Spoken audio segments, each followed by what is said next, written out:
Om Swastiastu, Assalamualaikum warahmatullahi wabarakatuh, Shalom, Namo Buddhaya, dan salam sejahtera untuk kita semua. Pada kesempatan kali ini, kami akan mensimulasikan metode kromatografi lapis tipis. Tim kami yaitu yang pertama adalah Sri Mayun Aryani, Idewa Ayu Bintang Dwiyanti, Najwa Kusuma Putri Antariksa, Pandewayan Kamas Indrawan, dan Maria Christine Cindy Marcella. Baik, yang pertama, tujuan dari percobaan ini yaitu memahami dan menerapkan teknik analisis zat pewarna makanan dengan metode kromatografi lapis tipis. Dasar teorinya adalah kromatografi lapis tipis merupakan salah satu analisis kualitatif dari suatu sampel yang ingin dideteksi dengan memisahkan komponen-komponen sampel berdasarkan perbedaan kepolaran. Prinsip kerjanya adalah berdasarkan absorpsi dan partisi, di mana sampel akan berpisah berdasarkan perbedaan kepolaran antara sampel dengan pelarut yang digunakan.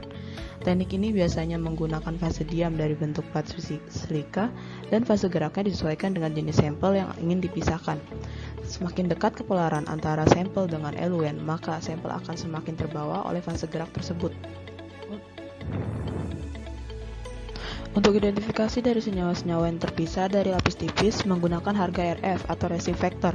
Racing factor merupakan jarak pengembang senyawa pada kromatografi. Perhitungan nilai RF didasarkan atas rumus RF sama dengan jarak yang ditempuh oleh zat yang diteliti dibagi dengan jarak yang ditempuh oleh pelarut. Nilai RF dinyatakan hingga angka 1,0. Nilai RF menunjukkan permisahan yang cukup baik adalah berkisar antara 0,2 sampai 0,8.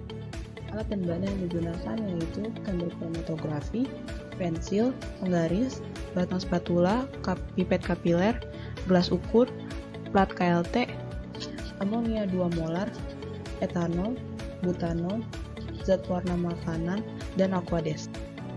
Baik, sekarang kita masuk ke prosedur percobaan. Yang pertama yaitu masukkan bahan pelarut butanol sebanyak 3 ml, etanol sebanyak 1 ml, dan amonia 2 molar sebanyak 1 ml ke dalam chamber.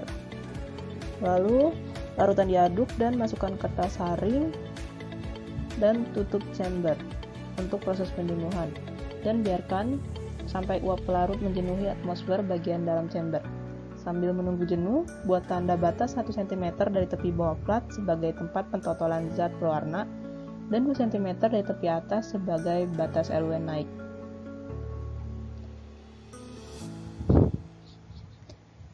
Setelah jenuh, totokan zat pewarna standar dan sampel pada tempat yang sudah ditandai di plat KLT.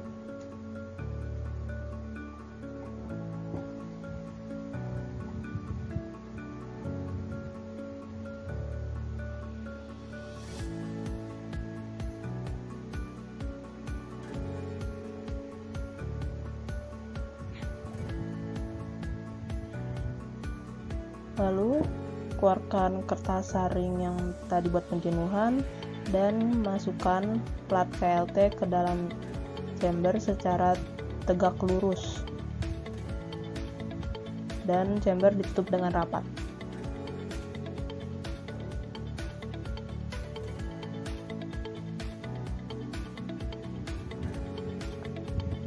Kromatografi dikembangkan sampai eluen mencapai atau mendekati garis batas. Setelah mendekati garis batas atas, angkat plat KLT, lalu tandai garis batas eluennya, dan kemudian dikeringkan di udara. Setelah itu tentukan titik jarak zat pewarna standar dan sampel. Kemudian dibuat garis silang untuk menentukan nilai tengahnya. Kemudian ukur jarak zat pewarna dari garis batas bawah dan tentukan nilai RF-nya. Hasil dari percobaan ini yaitu komponen zat warna yang terbentuk pada kedua zat lebih melebar menyerupai komet berekor, dan zat warna yang terbentuk terlihat tidak begitu jelas. Hal ini dipengaruhi oleh penotolan yang ditekan terlalu lama dan juga sampel yang disiapkan terlalu encer sehingga bentuk komponen yang terlihat tidak begitu bagus hasilnya.